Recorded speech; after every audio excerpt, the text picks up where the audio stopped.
मेरा नाम अर्णव है।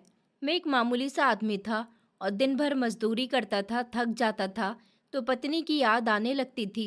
मुझे उसकी बुरी तरह से तलब होती थी, मगर वो मुझे अपने करीब नहीं आने देती थी। उससे तंग आकर मैंने उसे दूसरी शादी की धमकी दे दी थी, लेकिन धमकी का भी उस पर कोई असर नहीं हुआ था। आखिरकार मैंने एक जवान लड़की से शादी कर ली थी और अपनी दूसरी पत्नी को घर ले आया था। ये देखकर मेरी पहली पत्नी जोर जोर से हंसने लगी थी और फिर उसने एक ऐसी बात कही जिसे सुनकर मेरे पैरों तले से जमीन निकल गई। रात के 2 बज रहे थे। पूरा दिन मजदूरी करने के बाद मैं गहरी नींद में सोया हुआ था, मगर अचानक मुझे अपने कमरे में कुछ हलचल सी महसूस हुई थी, जिसकी वजह से मेरी आंख फौरन ही खुल गई थी। वैसे भी मैं थोड़ी सी आहट पर भी उठ जाता था, लेकिन आज तो सच में कोई हलचल हो रही थी।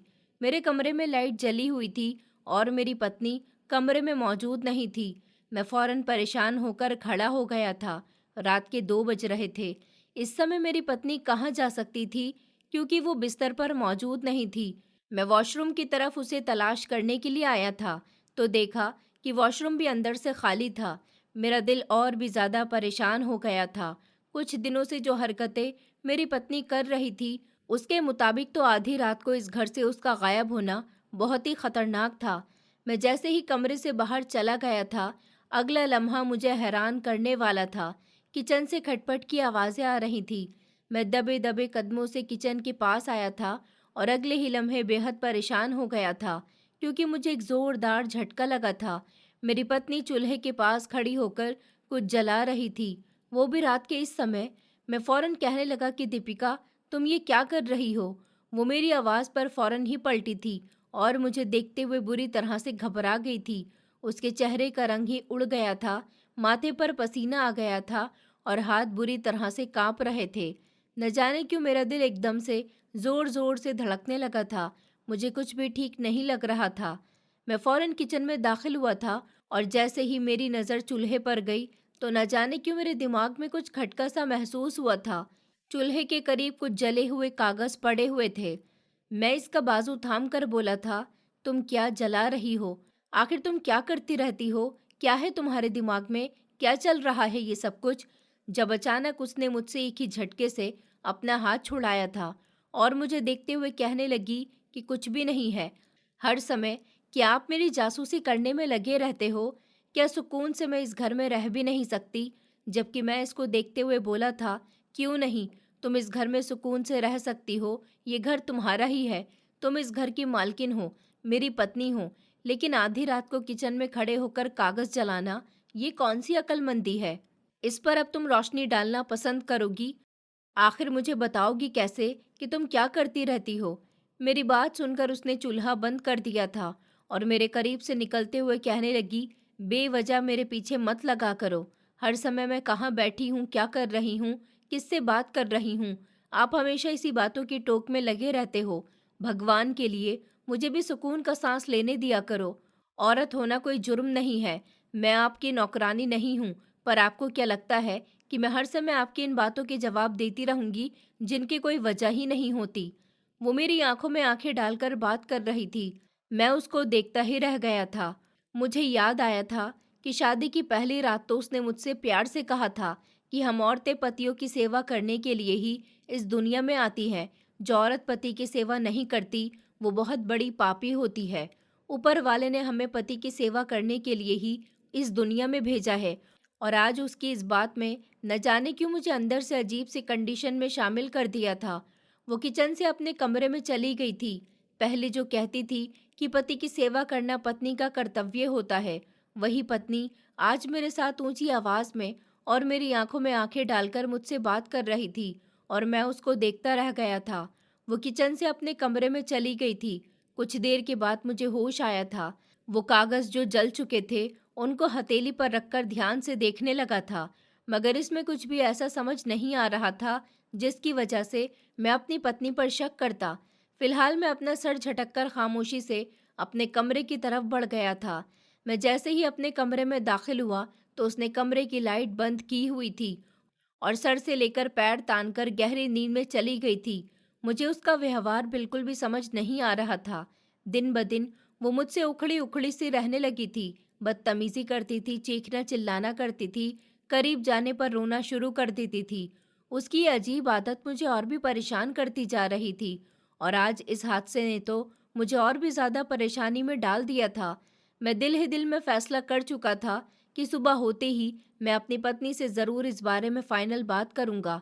मैं ये बात जाने नहीं दूंगा कि वो आधी रात को किचन में क्या कर रही थी, ऐसा क्या था जो वो चूल्हे पर रखकर जला रही थी। क्या वो किसी का लेटर था या फिर कोई और चीज थी? फिलहाल तो मैं खामोशी से अपने कमरे में जाकर लेटकर सो गया था। इस बात से बेखबर था कि धीरे धीरे मेरी अपनी पत्नी ही मेरे घर में रहते हुए मेरी काट कर रही थी। मुझे उसकी एक भी हरकत समझ नहीं आ रही थी। अगली सुबह का सूरज अपनी रोशनी चारों तरफ फैला चुका था। मैं सुबह सवेरे ही उठ जाता था, लेकिन आज हैरानी की बात ये थी कि आज मेरी आंख सुबह सवेरे नहीं खुली थी, बल्कि सुबह के 9 बज चुके थे। मेरी पत्नी के उठने पर ही मैं उठा था। मैं हड़बड़ाकर जाग चुका था। मुझे याद आया कि मेरे सेठ ने कहा था कि सुबह सवेरे साइट पर पहुंचना है। मुझे उठाकर मेरी पत्नी किचन में चली गई थी, जबकि मैं घबराते हुए फौरन ही वॉशरूम गया था और नहा धोकर जैसे ही बाहर आया तो मेरी पत्नी नाश्ता तैयार कर चुकी थी। मगर मैं काम से इतना लेट हो गया था कि नाश्ता करने का मेरे पास समय ही नहीं था। मैंने उसे खाना पैक करने का बोल दिया था और खुद बरामदे में लगे हुए छोटे से शीशे में अपने बाल बनाने लगा था। अभी मैं कंघी शीशे के साथ रखने ही वाला था जब अचानक शीशे के पास कुछ जली हुई सिगरेट पड़ी हुई थी। उसे देखकर तो मैं हैरान रह गया था, क्योंकि मैं सिगरेट नहीं पीता था और मेरे अलावा इस घर में कोई दूसरा मर्द नहीं था। मैंने झुककर सिगरेट के वो छोटे छोटे कागज उठाए तो मेरी पत्नी फौरन ही मेरे पास आ गई थी। मैं भी उससे कुछ पूछने ही वाला था, इससे पहले ही वो मेरे हाथ से उन कागज को झाड़ते हुए कहने लगी, कल मेरे मोहित भैया आए थे, उन्होंने पी थी। पता नहीं उन्हें क्या हो गया है, आजकल उन्होंने सिगरेट पीना शुरू कर दी है। मोहित मेरा साला था। जबकि मैं उसको देखते हुए कहने लगा, लेकिन मोहित तो ग्वालियर गया हुआ है, वो हमारे घर कैसे आ सकता है और बिना बताए वो क्यों आएगा? तुमने मुझे रात को तो बताया भी नहीं था कि वो आया था।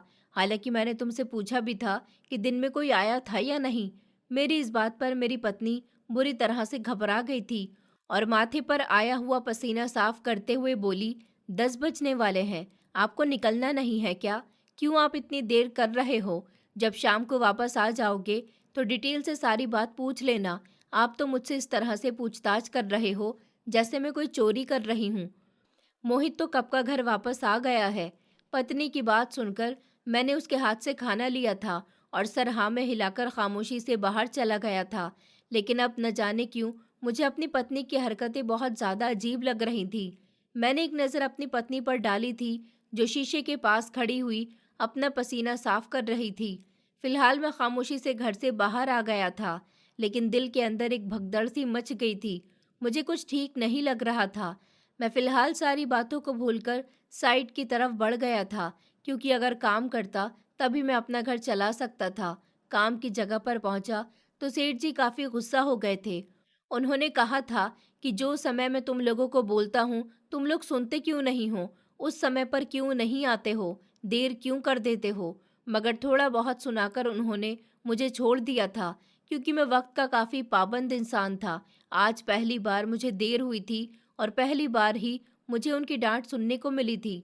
मैं चुपचाप अपने काम में लग गया था, लेकिन दिमाग में मेरी पत्नी की हरकतें ही चल रही थी। मुझे कुछ भी अच्छा नहीं लग रहा था। कुछ दिनों से मेरी पत्नी का व्यवहार मेरे साथ काफी अजीब सा हो गया था। वो मुझसे ना तो ज्यादा बात करती थी, ना मेरे साथ बैठती थी और ना ही मेरे साथ खाना खाया करती थी। जब भी मैं उसको अपने साथ खाना खाने के लिए कहता था तो वो हमेशा मुंह बनाकर रहती थी। मैंने खाना खा लिया है, इसलिए मुझे अब दोबारा भूख नहीं है। अब मेरे पेट में इतनी जगह नहीं है कि तुम्हारे साथ भी खाना खा सकूं। हालांकि उसके हिस्से की रोटी रखी हुई होती थी, जिसे देखकर मैं समझ जाता था कि वो झूठ बोल रही है। मगर जब उसे मेरे साथ खाना खाना पसंद ही नहीं था तो मैंने भी कुछ वक्त के बाद उसे अपने साथ खाना खाने का कहना छोड़ दिया था। लेकिन अब कुछ अजीब हरकतें होने लगी थी। जब भी मैं उसके करीब जाने की कोशिश करता था, वो मुझे डांट कर खुद से दूर कर देती थी और कहती थी कि मुझसे दूर रहो, मेरे करीब मत आया करो। कई बार तो ऐसा भी हुआ था कि हमारी इस बात को लेकर खूब लड़ाई हुई थी, मगर उसका कहना था कि वो इन सब से तंग आ गई है। वो भी इंसान है, उसको भी समय चाहिए और मैं फ़िलहाल उसको सिर्फ़ समय ही दे रहा था। मैं उसके साथ ज़बरदस्ती करके उसको अपना दुश्मन नहीं बनाना चाहता था। लेकिन कल रात की अजीब हरकत और आज सुबह सिगरेट का मिलना न जाने क्यों मुझे कुछ और इशारा कर रहा था, क्योंकि मेरा साला मोहित तो सिगरेट नहीं पीता था। एक दो बार हम दोनों एक केबिन पर खड़े हुए सामान ले रहे थे, जब हमारे साथ एक आदमी भी खड़ा हुआ था और वो सिगरेट पीने लगा था। उसे देखकर मोहित फौरन उसके करीब से हट गया था, क्योंकि उसे सिगरेट के धुएं से एलर्जी होती है। अगर वो सिगरेट की बदबू बर्दाश्त नहीं कर सकता था, तो फिर वो खुद कैसे पी सकता था? ये बात सच थी और बनी हुई थी, ये तो मैं बहुत अच्छे से जानता था। मगर मेरी पत्नी झूठ क्यों बोल रही है और हमारे घर में ऐसा कौन आया है जो सिगरेट पीकर गया है और मेरी पत्नी उस इंसान को मुझसे छुपाना क्यों चाहती है? सारा दिन मेरा बहुत अजीब गुजरा था। मुझसे न कुछ खाया जा रहा था और न ही ठीक तरह से काम किया गया था। शाम के 5 बजे ही मैं सेठ जी से छुट्टी लेकर घर वापस आ गया था। ये बात मेरे दिमाग में बैठ गई थी कि कुछ गड़बड़ तो ज़रूर है, जो मेरी पत्नी मुझसे कुछ छुपा रही है। और मैंने तय कर लिया था कि आज मैं उससे इस बात को उगलवा कर ही रहूंगा, नहीं तो उसके करीब जाऊंगा। आखिरकार वो मेरी पत्नी थी और हम दोनों को एक साथ संबंध बनाए हुए भी काफ़ी समय हो गया था। लेकिन मैं जानता ही नहीं था कि आज मेरी आंखों के सामने कैसी हकीकत आने वाली है। मामूली सा सफ़र तय करने के बाद मैं अपने घर पहुंच गया था। हमारे घर का लॉक चाबी वाला था। मैंने अभी चाबी लगाई थी जब अचानक मुझे अंदर से चीखने की आवाज़ आने लगी थी। ये आवाज़ बड़ी ही खतरनाक थी। मैंने दरवाज़ा खोलने की कोशिश की थी, लेकिन अंदर से कुंडी लगी हुई थी। मैंने तेज़ी से दरवाज़ा बजाया था। मुझे अपनी पत्नी की फ़िक्र होने लगी थी, क्योंकि घर के अंदर इस समय वही थी। हमारे बीच जितनी भी गलतफ़हमियाँ थीं या लड़ाई झगड़े थे, लेकिन थी तो वो मेरी ही पत्नी, मेरे घर की इज़्ज़त, मुझे उसकी फ़िक्र हो रही थी। दरवाज़ा बजाने की देर थी कि अचानक अंदर से आवाज़ आना बंद हो गई थी। मैं बाहर खड़े होकर चिल्लाया था कि दीपिका, दरवाज़ा खोलो, कौन है अंदर? लेकिन अब तो अंदर से कोई भी आवाज़ नहीं आ रही थी और पूरी तरह से सन्नाटा छा गया था। मैंने जिस अंदाज में दरवाज़ा पीटा था, मोहल्ले के कुछ लोग भी मेरे करीब आकर खड़े हो गए थे और मुझसे सवाल करने लगे थे कि क्या हो गया है, सब ठीक तो है ना? मगर अंदर क्या हो रहा था, ये तो मैं भी नहीं जानता था। फिलहाल मैंने सबको ये बता दिया था कि पता नहीं, मेरी पत्नी दरवाज़ा नहीं खोल रही है और अंदर से औरतों की चीखने की आवाज़ भी आ रही है। आपको कुछ पता है कि आप में से किसी ने सुबह से ऐसी आवाज़ें आती हुई सुनी है या फिर मेरे घर के अंदर किसी को जाते हुए देखा है? वो नहीं में सर हिलाने लगे और कहने लगे कि नहीं भाई, हमें कुछ नहीं पता। हमने तो आपके घर पर ध्यान ही नहीं दिया और ना ही कुछ अजीब देखा है। मैंने अभी दोबारा दरवाज़ा बजाया, उसी पल दरवाज़ा खुला। मेरी पत्नी बिल्कुल बेफिक्र अंदाज में मेरे सामने खड़ी हुई थी। वो कुछ कहती इससे पहले ही मैं घर के अंदर दाखिल होते हुए कहने लगा, तुम कैसी हो, ठीक तो हो ना? अंदर से किसके चीखने की आवाज़ आ रही थी, जबकि वो मुझे देखते हुए कहने लगी, ये आप कैसी बातें कर रहे हैं? घर से चीखने की आवाज़ आ रही थी, नहीं तो आपको कोई गलतफहमी हुई होगी। मोहल्ले के सारे लोग भी हमारे घर के दरवाजे के पास ही खड़े हुए थे। मेरे पास ही खड़े हुए सब लोग हम दोनों पति पत्नी को हैरानी से देख रहे थे। मैंने फौरन दरवाज़ा बंद कर दिया था और घर में चारों तरफ देखा कि कोई है या नहीं, मगर घर में तो कोई भी नहीं था। फिर अपनी पत्नी से कहने लगा कि तुम्हारे अलावा घर के अंदर कोई औरत थी क्या? जबकि वो सर इनकार में हिलाते हुए कहने लगी कि नहीं, मेरे अलावा तो यहाँ कोई भी नहीं है। भला और कौन होगा यहाँ पर? और आज आप इतनी जल्दी कैसे आ गए? मेरी पत्नी का ये अंदाज बिल्कुल ही नॉर्मल था, जबकि मैं अब बुरी तरह से घबरा चुका था। घर में मुझे कोई भी नज़र नहीं आ रहा था, लेकिन मैंने किसी की चीखने की आवाज़ तो सुनी थी। मैं फ़ौरन ही दूसरे वाले कमरे के अंदर आ गया था, लेकिन ये कमरा भी बिल्कुल वैसा ही था जैसा मैं छोड़ कर गया था। छत भी देख ली थी, वॉशरूम, बाथरूम, स्टोर रूम और ऊपर वाले छोटे से कमरे को भी खोलकर देख लिया था, लेकिन वहाँ पर भी कोई मौजूद नहीं था। मैं फ़ौरन ही नीचे आ गया था और अपनी पत्नी को देखते हुए कहने लगा कि देखा, मैंने एक नहीं बल्कि 4 बार औरतों की चीखने की आवाज़ सुनी है। मेरे कान धोखा नहीं खा सकते। मुझे अपने कानों पर पूरा विश्वास है, क्योंकि मैंने जो सुना वो मेरी गलतफहमी नहीं थी। तुम्हें मेरी कसम है, झूठ मत बोलना। तुम्हारे अलावा इस घर में और कितनी औरतें थीं? मुझे कोई गलतफहमी नहीं है, बल्कि तेज़ आवाज़ में आती हुई चीखें मैंने सुनी हैं।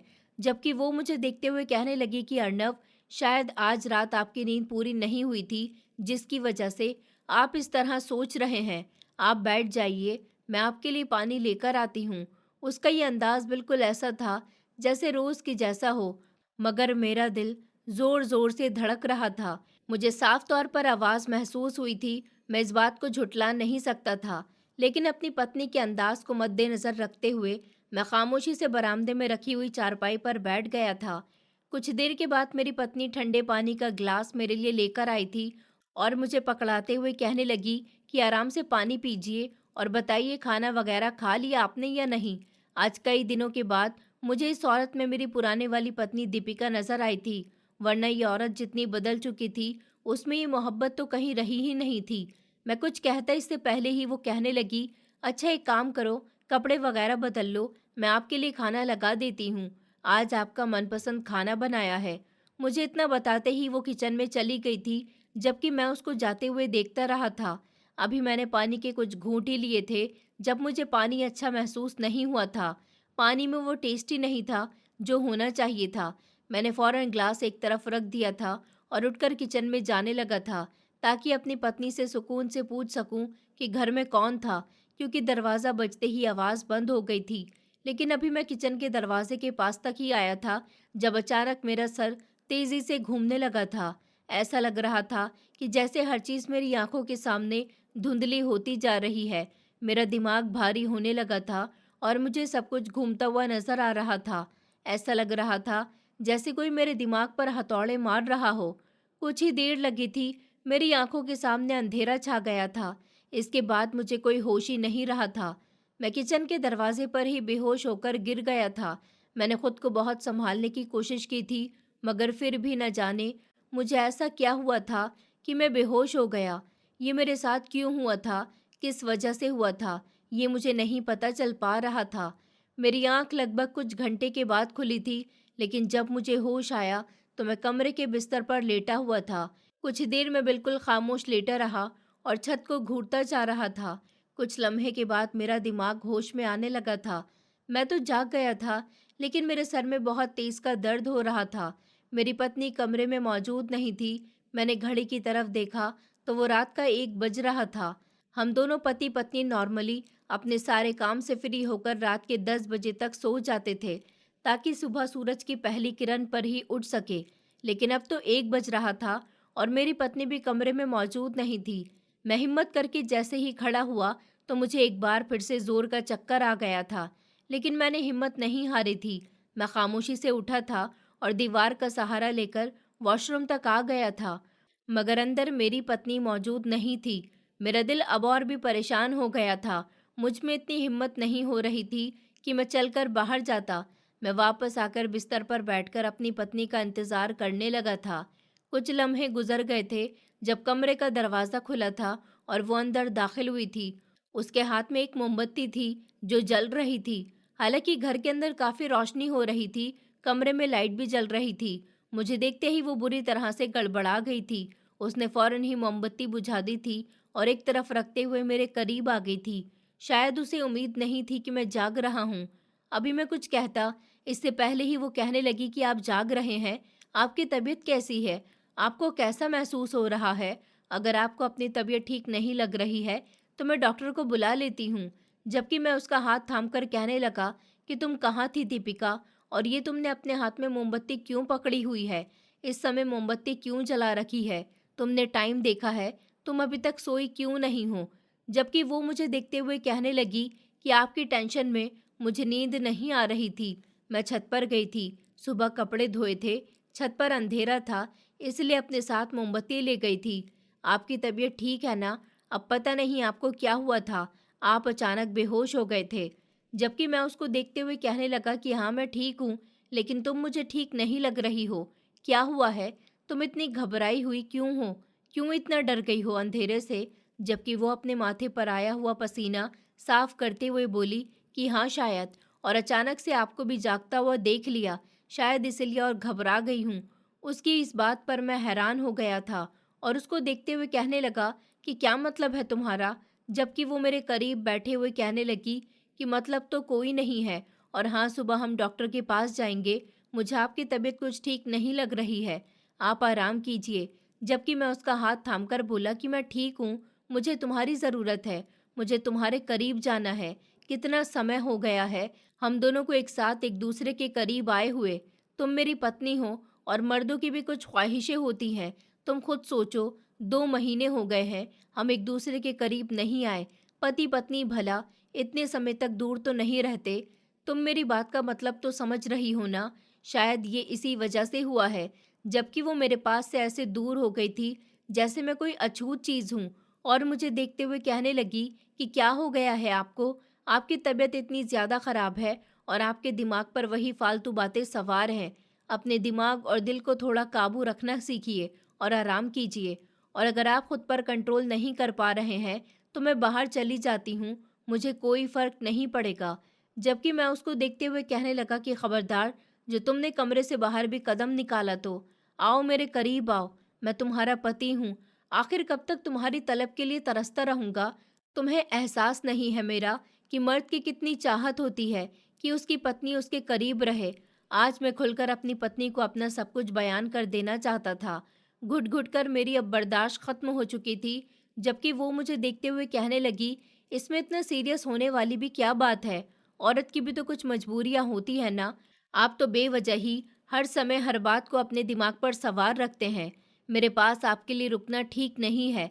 मैं बाहर ही चली जाती हूँ, क्योंकि मुझ में इतनी हिम्मत नहीं है ये सब बर्दाश्त करने की। मैं कुछ कहता, इससे पहले ही वो मेरी बात सुने बिना ही बाहर चली गई थी, जबकि मैं उसको जाते हुए हैरानी से देखता रह गया था। 2 महीने से वो मुझे नज़रअंदाज कर रही थी, लेकिन मैं एक मर्द था, आखिर कब तक उसकी चाहत को तरसता रहता? मैं एक बार फिर से हिम्मत करके खड़ा हुआ था। आज मैंने तय कर लिया था कि मैं उसको हासिल करके ही रहूँगा, चाहे कुछ भी हो जाए। वो मुझसे नाराज़ होती है तो होती रहे, मगर वो मेरी पत्नी है और उस पर मेरा पूरा पूरा हक है। शायद मेरी ईगो को चोट पहुँच सकती थी, क्योंकि उसका इनकार करना, उसका मेरे करीब से उठकर चले जाना मुझे बिल्कुल भी अच्छा नहीं लग रहा था। मैं बहुत मुश्किल से बाहर आया था, जबकि वो बाहर सोफे पर लेटी हुई थी। मैं उसके सर पर खड़ा हो गया था और उसको देखते हुए कहने लगा कि चलो अंदर, मुझे तुम्हारा वजूद चाहिए। बस बहुत हो गया, अब मैं तुम्हारे नखरे और नहीं देख सकता। दीपिका, तुम्हें मेरा बिल्कुल भी एहसास नहीं है। मैंने तुमसे शादी क्यों की थी? एक मर्द आखिर शादी करता ही क्यों है? और तुम भी तो शादी की पहली रात तो खूब बड़ी बड़ी बातें कर रही थी। अब क्या हुआ? अब तो तुम्हें अपने पति की भी कोई फिक्र नहीं होती। जबकि वो मुझे देखते हुए कहने लगी, क्या मतलब है आपकी बातों का? मर्द शादी क्यों करता है? जाहिर सी बात है, अपने घर को संभालने के लिए करता है। एक औरत उसकी ज़िंदगी में शामिल होती है, उसकी ज़िंदगी को सींचने के लिए। उसे औरत चाहिए होती है, ज़िंदगी को खूबसूरत बनाने के लिए। सिर्फ हवस के लिए औरत नहीं होती। ये बात आप क्यों नहीं समझ लेते? जबकि मैं फ़ौरन कहने लगा, इस चीज़ को हवस का नाम मत दो, ये मर्दों की चाहत होती है और कोई नाजायज़ ख्वाहिश नहीं कर रहा हूँ मैं तुमसे। तुम मेरी पत्नी हो, मेरे लिए कोई अनजान औरत नहीं हो। और मैं अपनी चाहत अपनी पत्नी से पूरी नहीं करूँगा तो फिर किससे करूँगा? जबकि वो अपनी जगह से खड़ी होते हुए कहने लगी कि तुम्हारे दिल में जो आता है तुम करो, लेकिन मुझे परेशान मत करो। मेरा दिल भी नहीं है तुमसे बात करने का। फिलहाल मुझे ऊपर जाना है। जबकि मैं उसकी कलाई थाम कर बोला, दीपिका, मेरे गुस्से को और भी ज़्यादा बढ़ावा मत दो। 2 महीने हो चुके हैं, अब मैं ये और सब बर्दाश्त नहीं करूँगा। चलो अंदर। जबकि वो मुझे ज़ोर से धकेलती हुए बोली कि आपको जो करना है कर लो, मुझे कोई फ़र्क नहीं पड़ता। उसका धक्का देना मुझे हैरान कर गया था। जो लड़की मेरी मोहब्बत के लिए, मेरी सेवा करने के लिए पागल रहती थी, जो लड़की मेरे वजूद से इतनी मोहब्बत करती थी कि अपना आप मेरे आगे निछावर कर देती थी, आज उसी लड़की को मेरा उसके करीब खड़े होना बर्दाश्त नहीं हो रहा था। मैं कुछ कहता, इससे पहले ही वो छत पर चली गई थी। शादी के कुछ समय के बाद वो मुझ पर ये सच्चाई खुली थी कि उसे छत पर अकेले जाने में डर लगता है, मगर अब वो कैसे छत पर अकेले जा रही थी? न जाने क्यों मुझे अब दाल में कुछ काला लगने लगा था। क्या उसकी ज़िंदगी में कोई और शामिल हो चुका है? क्या वो मुझे धोखा दे रही है? क्या उसका दिल मुझसे भर गया है? क्या वो मुझसे अपना पीछा छुड़ाना चाहती है? तभी तो ये सारी हरकतें कर रही है और मुझसे दूर दूर रहने लगी है। मेरे दिमाग में ये सारे ख्याल घूम रहे थे। उसका इस तरह से मुझे नज़रअंदाज करना मुझे बिल्कुल भी अच्छा नहीं लग रहा था। मैं उसको बहुत अच्छी और संस्कारी औरत समझता था, क्योंकि वो संस्कारों को बहुत मानती थी। उसे तो हर बात के बारे में बहुत अच्छे से पता था। वो एक पढ़ी लिखी औरत थी, मगर अब उसकी हरकतें ऐसी हो चुकी थी कि वो मुझे देखना भी पसंद नहीं कर रही थी। कई दिनों के बाद उसने मुझसे अच्छे तरीके से बात की थी, लेकिन आज उसके इस व्यवहार ने मुझे फिर से मायूस कर दिया था। तभी अचानक मुझे तेज की प्यास लगने लगी थी। मैंने कमरे में देखा तो जग में पानी खत्म हो चुका था। इसीलिए मैं अपना सर झटक किचन की तरफ बढ़ गया था। फ्रिज से पानी निकालकर अभी मैंने ग्लास अपने होठों से लगाया ही था, अचानक ना चाहते हुए भी मेरी नज़र चूल्हे पर चली गई थी और अगला ही लम्हा मेरे लिए हैरान कर देने वाला था। आज भी चूल्हे के करीब वही कागज़ पड़े हुए थे जो कल थे। मैं फौरन उसकी तरफ लपका था। जैसे ही मैंने कागज़ को अपने हाथ में लिया, मुझे उसकी गरमाई से एहसास हो गया था कि इन्हें अभी कुछ देर पहले ही जलाया गया है। मैंने हैरानी से ऊपर की तरफ देखा था। आखिर मेरी पत्नी रोज़ इसी कागज़ को जला रही थी। आखिर उसके दिमाग में क्या चल रहा था? दिल दिमाग तो अब मेरा भी काम करना पूरी तरह से बंद कर चुका था। पानी पीकर मैं अपने कमरे में आ गया था। अगर यही सब मेरे घर में चलता रहा तो मैं कभी भी सुकून की ज़िंदगी नहीं गुजार पाऊंगा। मेरी पत्नी तो ज़िद पर आ गई है, साथ ही बहस भी करने लगी है। अपनी पत्नी को सुकून और राहत देने के लिए मैंने अपने माता पिता का घर छोड़ दिया था। उसकी खातिर मैं किराए के घर में रह रहा था ताकि उसे दूसरे लोगों का काम ना करना पड़े, क्योंकि हम सब भाई बहन और मेरे माता पिता एक साथ जॉइंट फैमिली में उनके घर में रहते थे। मैं जानता था कि जॉइंट फैमिली में बहुत सारे काम होते हैं। अपनी पत्नी का ख्याल रखते हुए और उसके बारे में सोचते हुए मैंने उसको सुकून देने के लिए अपने परिवार और अपने घर से अलग होने का फैसला कर लिया था। तभी तो मैं उसे लेकर किराए के घर में रह रहा था और आज वही मेरी सबसे बड़ी गलती मुझे तकलीफ दे रही थी। मैं कुछ समझ ही नहीं पा रहा था कि अचानक उसको हो क्या गया है। जो लड़की मुझसे इतनी मोहब्बत करती थी कि हर समय मेरे नाम की माला जपती रहती थी, आज वही लड़की मुझे देखना तक पसंद नहीं कर रही थी। मुझे बेहद अफसोस हो रहा था। मेरी रातों की नींद तक अब उड़ चुकी थी। मैं काफ़ी देर तक बिल्कुल खामोशी से बैठा रहा था। उसे तो जैसे इस बात का कोई एहसास ही नहीं था कि आज मेरा पति अचानक बेहोश हो गया था और बेहोश होने की वजह भी बताकर उसे अपने करीब बुला रहा है। मतलब उसके नज़दीक मुझसे ज़्यादा अब सिर्फ और सिर्फ उसके खुद की मर्ज़ी और उसके खुद की खुशी थी। मेरी खुशी या मेरी मर्ज़ी उसके लिए कोई मतलब नहीं रखती थी। मैं काफ़ी देर तक खामोशी से एक ही जगह बैठकर दीवार को घूरता रहा था। उसको अच्छी ज़िंदगी देने के लिए मैं दिन रात मेहनत करता था। एक मामूली सा मज़दूर होने के बावजूद भी मैंने उसकी खुशी की खातिर अपना आप तक ख़त्म कर दिया था। उसके लिए अलग घर ले लिया था। क्या वो मुझे खुश करने के लिए कुछ देर मुझे सुकून नहीं दे सकती थी? मैं काफ़ी देर तक यही सब सोचता रहा था और कब बैठे बैठे मेरी आंख लग गई, मुझे कुछ पता ही नहीं चला था। मेरी आंख अगली सुबह 7 बजे खुल गई थी। कुछ देर तक तो मैं खामोशी से लेटा रहा था ताकि अचानक से उठने की वजह से मेरी तबीयत में कोई गड़बड़ी ना आ जाए। कुछ देर के बाद जब मेरी हालत कुछ बेहतर हो गई तो मैं अपनी जगह से उठा था। बाथरूम जाकर मैं नहाया था और फिर ब्रश वगैरह करके मैं बाहर आ गया था। बाहर आकर मैंने सबसे पहले पूजा पाठ की थी और अब नाश्ता करने के इरादे से मंदिर के कमरे से बाहर आया था। लेकिन किचन बिल्कुल ठंडा पड़ा हुआ था। मेरी पत्नी कहाँ थी, मुझे कुछ पता ही नहीं था। कुछ सोचकर मैंने अपने कदम ऊपर की तरफ बढ़ाए थे। मैं जैसे ही छत पर पहुंचा तो अगला लम्हा मुझे हैरान कर देने वाला था। मुझे एक जोरदार झटका लगा था, क्योंकि मैं जैसे ही छत पर गया तो मेरी पत्नी छत के बिल्कुल बीच में सो रही थी और उसके पास काफ़ी सारी मोमबत्तियां, दीपक, माचिस की डिब्बी और काफ़ी कुछ मौजूद था। मैं थोड़ा हैरान हुआ था, मगर नज़रअंदाज किए बिना उसको जगाया था। शायद अंधेरे से डरने की वजह से उसने ये सब किया हुआ था। लेकिन मुझे अब अफसोस भी हो रहा था कि बेवजह मैं रात को उससे उलझ गया था। उसे मेरी कदर नहीं थी तो क्या हुआ, मुझे तो उसकी कदर थी। मैं उसे अपने करीब क्यों बुला रहा हूँ? मैंने उसे हिलाया तो वो फौरन ही डरकर जाग गई थी। अभी मैं उसे कुछ कहता, इससे पहले ही वो कहने लगी कि आप ऊपर कैसे आ गए? आपकी तबीयत कैसी है? उसका अंदाज किसी चौंकते हुए इंसान की तरह लग रहा था। मैं उसको देखते हुए कहने लगा कि अपने पैरों से चलकर आया हूँ, उड़कर नहीं आया। अब मुझे नाश्ता दोगी या नहीं, या फिर मैं भूखा ही काम पर चला जाऊँ? जैसे मुझे रोज़ नज़रअंदाज करती हो, मुझे नाश्ता भी मत दो। मेरी बात सुनकर वो मुझे देखते हुए कहने लगी, समय क्या हो रहा है? मेरी बात सुनकर वो मुझे देखते हुए कहने लगी कि समय क्या हो रहा है? उसका अंदाज बहुत खोया खोया सा था। ऐसा लगता था जैसे वो दीपिका है ही नहीं जिसे मैं जानता था, जो मेरी पत्नी थी। वो खड़े होते हुए कहने लगी कि आपने पूजा कर ली थी, जबकि मैं उसको देखते हुए कहने लगा कि सुबह के 7:30 बज रहे हैं। मैं तो न जाने कब की पूजा कर चुका हूँ। रोशनी भी हो चुकी है। नाश्ता देने का इरादा है या मैं भूखा ही चला जाऊं? जल्दी बताओ।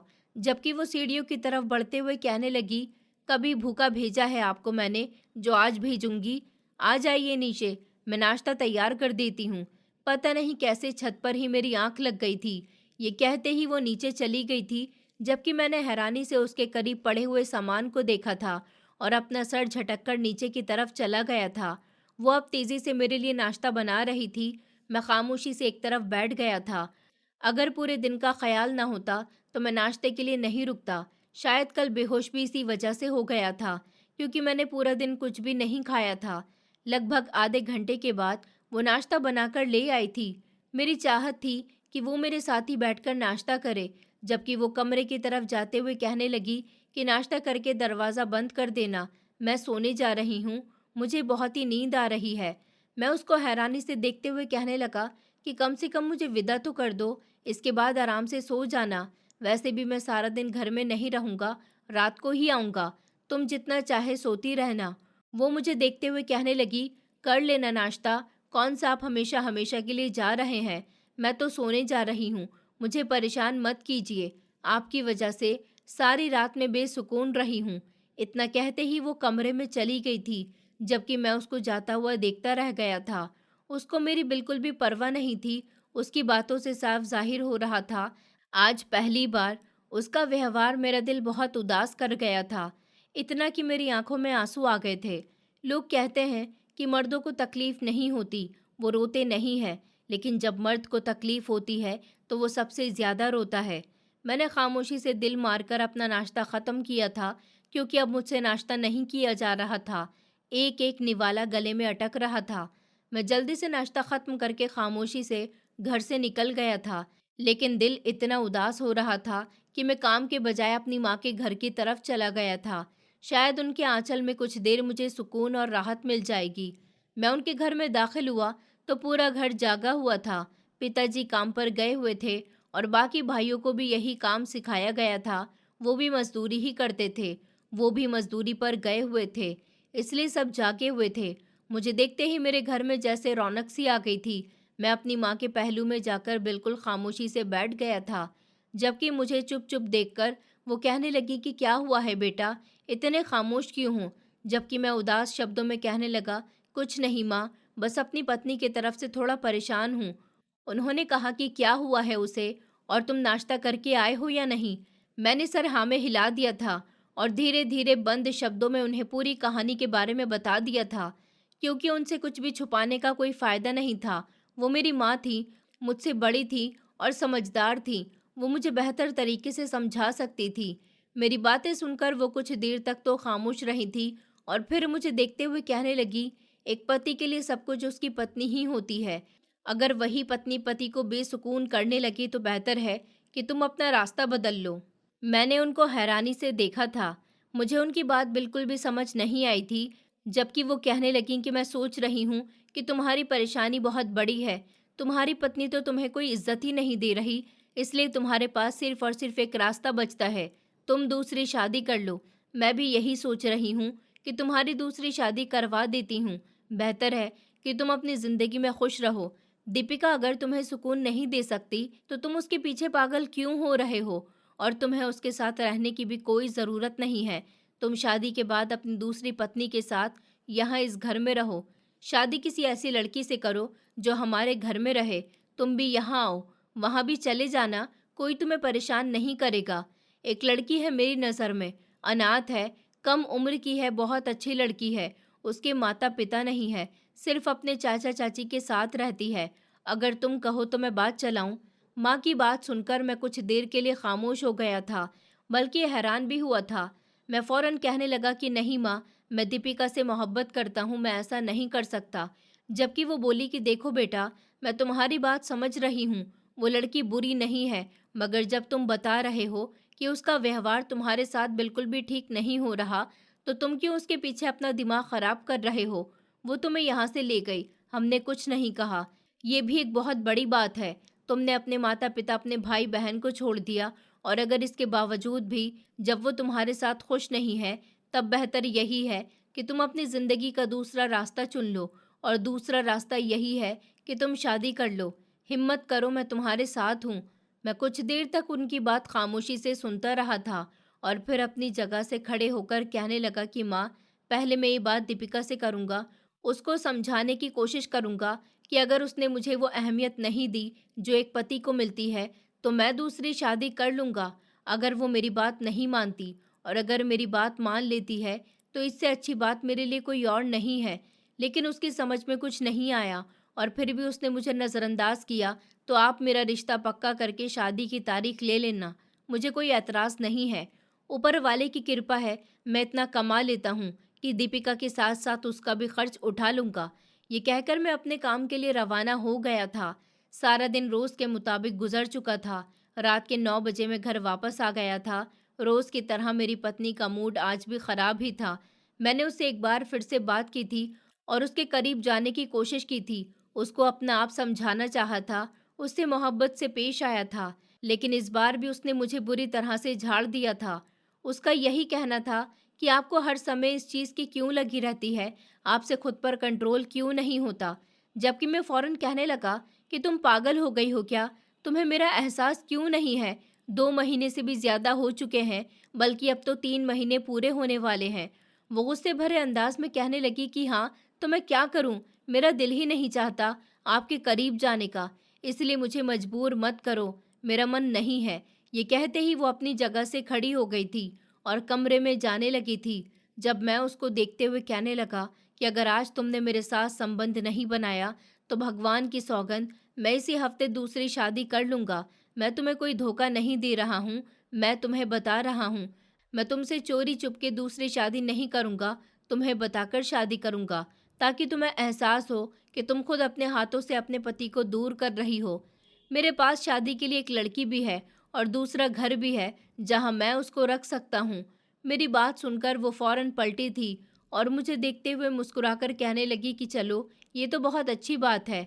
अच्छा होगा आप दूसरी शादी कर लो, क्योंकि इस ज़िंदगी में मेरे करीब आना तो आपके लिए अब मुमकिन नहीं है। इतना कहकर वो कमरे के अंदर चली गई थी। इसका मतलब ये था कि उसे मेरी दूसरी शादी से भी कोई फ़र्क नहीं पड़ता था। वो चाहती भी यही थी कि उससे दूर रहने के लिए मैं दूसरी शादी कर लूँ। तभी तो इसको बिल्कुल भी अफ़सोस नहीं था कि उसका पति उसके होते हुए किसी दूसरी औरत से शादी करने की बात कर रहा है। लेकिन अब मेरा भी गुस्सा आसमान को छू गया था। इसलिए मैंने फ़ोन उठाया और अपनी माँ को दूसरी शादी के लिए हाँ कर दी थी, क्योंकि मैं अब इस औरत से बुरी तरह से तंग आ चुका था। जिस इंसान को मेरी कदर ही नहीं है, मैं उस इंसान की कदर क्यों करूं? वक्त अपनी रफ्तार के साथ चलता जा रहा था। मंगलवार का दिन था, मेरी शादी हो गई थी और जिस लड़की के साथ हुई थी उसका नाम रेणुका था। वो अनाथ थी, उसके सर पर किसी का सहारा नहीं था और कम उम्र की भी थी, कुंवारी भी थी। मेरा इरादा पहले अपने घर जाने का था, ताकि मैं अपनी पत्नी से इस लड़की को मिलवा सकूं। इसके बाद वापस आऊँगा। मैं उसे लेकर अपनी पत्नी के पास किराए वाले घर में चला गया था। इस बात से बेखबर था कि आज मुझ पर कैसी मुसीबत का पहाड़ टूटने वाला था, किस तरह मेरे सामने हर हकीकत से पर्दा उठने वाला था, मेरे मुंह पर कितने जोर का थप्पड़ पड़ने वाला था। ये बात सच है कि जब आप पूरी तरह से जांच पड़ताल नहीं करते और अपने माता पिता को आगे बढ़ाकर सही कदम उठाना शुरू कर देते हैं, तो जिंदगी एक ऐसा थप्पड़ आपके मुंह पर जड़ देती है कि आप कहीं के नहीं रहते। वो लड़की मेरे घर जाने से कतरा रही थी। उसके हर अंदाज से पता चल रहा था कि वो मेरे साथ नहीं जाना चाहती। यकीनन वो मेरी पहली पत्नी से नहीं मिलना चाहती थी, लेकिन मैं ऐसा नहीं चाहता था। मेरी दीपिका के साथ लाख लड़ाई सही थी, मगर मैं उसको वही जगह देना चाहता था जो उसकी थी। मैं ज़बरदस्ती अपने साथ इस लड़की को यहाँ ले आया था। मेरी माँ ने भी मुझे समझाया था, लेकिन मैं ठहरा नहीं था। मैं जैसे ही गाड़ी से उतरा, तो मेरी दूसरी पत्नी मेरा हाथ थामकर कहने लगी कि आप मुझे अंदर मत लेकर जाइए, आपकी पत्नी का दिल उदास हो जाएगा। आप प्लीज़ मुझे लेकर मत जाइए, मैं यहीं बैठी रहती हूँ। आप बस उन्हें बताकर आ जाइए कि आपने शादी कर ली है। मेरा अंदर जाना बहुत ही तकलीफदेह साबित होगा। आप ये बात क्यों नहीं समझ रहे? जबकि मैं उसको देखते हुए कहने लगा, तुम मेरी दूसरी पत्नी हो, मैं तुम्हें वही इज्जत देना चाहता हूँ जो दीपिका की है, और मैं दीपिका को भी उसका हक देना चाहता हूँ, उसका मुकाम देना चाहता हूँ जो उसका है। बेहतर होगा तुम डरो मत, मैं तुम्हारे साथ हूँ। ये कहकर मैंने उसका हाथ थाम लिया था और उसे लेकर घर के अंदर दाखिल हो गया था। मैं जैसे ही कमरे के करीब आया, मेरी पत्नी दरवाजे पर ही खड़ी हुई थी। मैं उसे देखते हुए कहने लगा, कई दिनों से मैं तुमसे अपनी तकलीफ के लिए कह रहा था, तुम पर अपना आप जाहिर कर रहा था। हालांकि मैंने कभी ये सोचा भी नहीं था कि तुमसे इस तरह की बात इतने खुले अंदाज में करूंगा। मैंने तुमसे वो बात कही, लेकिन इसके बावजूद भी तुमने मेरी कदर नहीं की। तुम्हारे लिए तो तुम्हारा वजूद ज़्यादा ज़रूरी था, पत्नी की मर्जी नहीं। पति की तो तुम्हारी नज़र में कोई अहमियत ही नहीं थी। इसलिए मैंने तुम्हारे कहने पर दूसरी शादी कर ली है। ये बात करके मैं तुम्हें तकलीफ़ नहीं देना चाहता, बल्कि इस बात का एहसास दिलाना चाहता हूँ कि तुम मेरे लिए ज़रूरी हो और हमेशा रहोगी। तुम इस घर में रहोगी और मेरी दूसरी पत्नी रेणुका मेरी माँ के घर में रहेगी। क्या तुम्हें कोई एतराज़ है? मैं आगे और कुछ कहता इससे पहले ही वो पीछे मुड़ी। मेरी दूसरी पत्नी को देखकर ज़ोर ज़ोर से हंसने लगी थी और वो मुझे देखते हुए कहने लगी कि आपको पता है कि मैं आपको अपने करीब क्यों नहीं आने देती थी? जबकि मैं फ़ौरन कहने लगा कि यही सवाल तो मैं तुमसे कई बार कर चुका हूँ, मगर तुम हमेशा एक ही बात कहती हो कि तुम्हारा मन नहीं है, तुम तंग आ चुकी हो, तुम्हारे लिए मेरी ख्वाहिश सिर्फ हवस है। तो मैं क्या करता? मैंने शादी कर ली क्योंकि मैं कोई गलत काम नहीं करना चाहता था। मेरी बात सुनकर दीपिका कुछ देर तक खामोश रही थी और फिर अचानक रोने लगी थी। उसका इस तरह से रोना मुझे बहुत अजीब लगा था। उसने खुद से कहा था कि मैं दूसरी शादी कर लूं, फिर वो इस तरह से क्यों रो रही थी? अचानक ही वो घुटनों के बल बैठ गई थी और अपने बालों को जोर जोर से नोचने लगी थी। मेरी दूसरी पत्नी उसके करीब जाने लगी तो मैंने उसे रोक दिया था। मैं बेवजह की बात को बढ़ाना नहीं चाहता था। जिस तरह वो रो रही थी, उसके अंदाज से साफ पता चल रहा था कि हो सकता है कि वो उस पर हाथ भी उठा ले। मैं ही उसके करीब गया था और उसके हाथों को चूमते हुए कहने लगा कि तुम रो क्यों रही हो? क्या हुआ है? जबकि वो इनकार में सर हिलाते हुए बोली कि मैं नहीं बता सकती आपको। अगर मैंने आपको बता दिया तो आपका भरोसा, आपकी मोहब्बत सब कुछ खो दूंगी। उसकी बात सुनकर मैं फौरन कहने लगा कि मैं वादा करता हूँ दीपिका, तुम्हारा वही मुकाम रहेगा जो तुम्हारा था। मुझे बताओ क्या हुआ है? कुछ लम्हे वो खामोश रही थी और फिर सर झुकाकर कहने लगी, हकीकत बता दूंगी तो कौन सा सब कुछ पहले जैसा हो जाएगा? आप तो दूसरी शादी कर ही चुके हो, वो भी एक कम उम्र की लड़की से। मेरा कोई वजूद नहीं रहा, मुझे मर जाना चाहिए। वो उठकर किचन की तरफ जाने लगी थी जब मैंने अचानक उसे जोर से झंझोड़ा था और उसे दीवार से लगाते हुए कहने लगा कि फिजूल हरकतें मत करो मुझसे। इतना बताओ कि तुम क्यों रो रही हो? जब तुम खुद इस चीज़ के लिए तैयार थी, तुम चाहती थी कि मैं दूसरी शादी कर लूं, तो फिर अब ये सब क्यों? मेरी बात सुनकर वो कुछ देर तो खामोश रही थी और फिर सर झुकाकर बोली, ये सब मुझे एक तांत्रिक बाबा ने करने के लिए बोला था। मैंने कहा, कौन तांत्रिक बाबा? और वह ऐसा क्यों बोलेगा? कहाँ गई थी तुम? तो वो कुछ देर खामोश रही थी और फिर दोबारा निढाल होकर ज़मीन पर बैठ गई थी, जबकि मैं अब थोड़ी दूरी पर खड़ा हो गया था। वो खोए खोए अंदाज में बोली, 3 महीने पहले अचानक हमारे दरवाजे पर एक तांत्रिक बाबा आए थे। उनके हाथ में काफ़ी सारी मालाएं थीं। उन्होंने बहुत सारी माला अपने गले में पहन रखी थी। उनके हाथ में एक अजीब सी धूनी थी। दरवाज़ा बजाकर उन्होंने मुझे बाहर बुलाया और कहने लगे कि जाओ अंदर से नमक ले आओ। मैं फ़ौरन नमक ले आई थी। उन्होंने मेरी आंख में वो नमक उछाल कर मेरे सामने किया और मुझसे कहने लगी कि इसको चाट लो। तो मैं थोड़ा घबरा गई थी, लेकिन फिर मैंने उनके कहने पर वही किया और वो नमक चीनी बन चुका था। ये उन्होंने कैसे किया मैं नहीं जानती थी।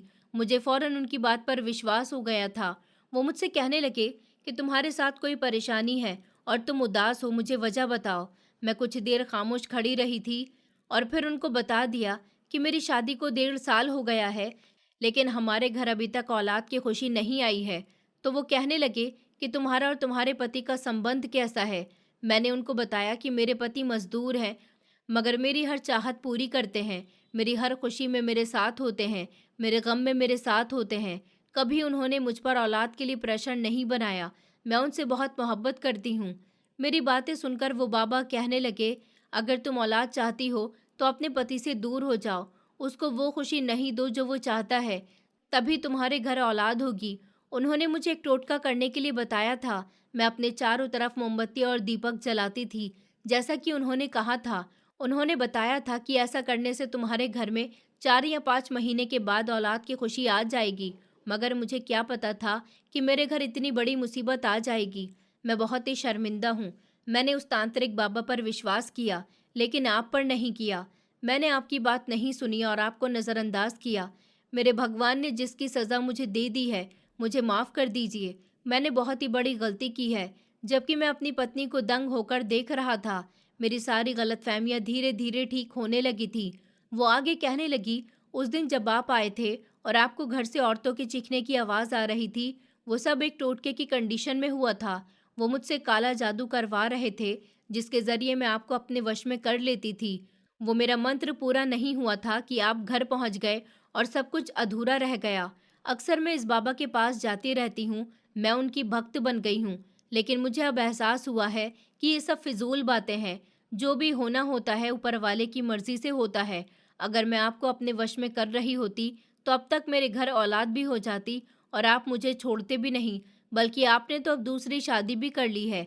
इतना कहकर वो रोने लगी थी, जबकि उसकी बात सुनकर मैंने एक गहरी सांस ली थी। औलाद की चाहत मुझे भी ज़रूर थी, लेकिन मैं इतना दीवाना नहीं था कि अपनी पत्नी को परेशान करता। मैंने फिलहाल उसे कुछ नहीं कहा था और उसे अकेला छोड़कर रेणुका को लेकर घर आ गया था। मेरे पास दीपिका के पागलपन के लिए कोई जवाब नहीं था। वक्त धीरे धीरे गुजरता जा रहा था। मेरी दूसरी पत्नी को मेरे घर आए हुए 3 महीने होने वाले थे और उसे औलाद की खुशी भी मिल गई थी, जबकि मेरी पहली पत्नी अभी तक मुझे औलाद की खुशी नहीं दे पाई थी। मगर मैं उसे बहुत प्यार देता हूँ, क्योंकि वो बहुत जज्बाती है, मगर वो धीरे धीरे पागल होती जा रही है। अजीब अजीब सी हरकतें करने लगी है। मैं उससे प्यार करता हूँ, हफ्ते में 3 दिन उसके पास जाता हूँ, उसका इलाज करवाता हूँ, लेकिन कोई फ़ायदा नहीं हुआ। बाबा की बातों का असर उसके दिमाग पर इतना ज़्यादा हो गया कि उसने अपनी हालत को पूरी तरह से ख़राब कर लिया। ऊपर वाले ने मुझे दूसरी पत्नी से औलाद दे दी थी, मगर मेरी पहली पत्नी पूरी तरह से पागल हो गई और मजबूरन मुझे उसे पागल खाने में भर्ती करवाना पड़ा, जहाँ उसका इलाज चल रहा है। मैं उससे कभी कभी मिलने जाता हूँ, मगर उसकी हालत आज भी ठीक नहीं है। उसने अपनी ज़िंदगी अपने हाथों से बर्बाद की है और उसकी मासूमियत का फ़ायदा उस तांत्रिक बाबा ने उठाया है, जिसने उसे बेवकूफ़ बनाया। मैंने अपनी ज़िंदगी में यही सबक सीखा है कि ऊपर वाले पर हमेशा भरोसा करना चाहिए, उसके अलावा किसी और पर नहीं, क्योंकि ऊपर वाले पर भरोसा करने में ही ताकत होती है। लेकिन इस तरह के लोगों से सावधान रहना चाहिए, जो आपके घर को बर्बाद करने पर आपको मजबूर कर देते हैं। दोस्तों, उम्मीद करती हूँ आपको हमारी कहानी पसंद आई होगी। कहानी पसंद आई है तो वीडियो को लाइक करें, चैनल पर नए हैं तो चैनल को सब्सक्राइब करें और हाँ, नोटिफिकेशन बेल को ज़रूर दबाएं ताकि अगली अपडेट सबसे पहले आपको मिले।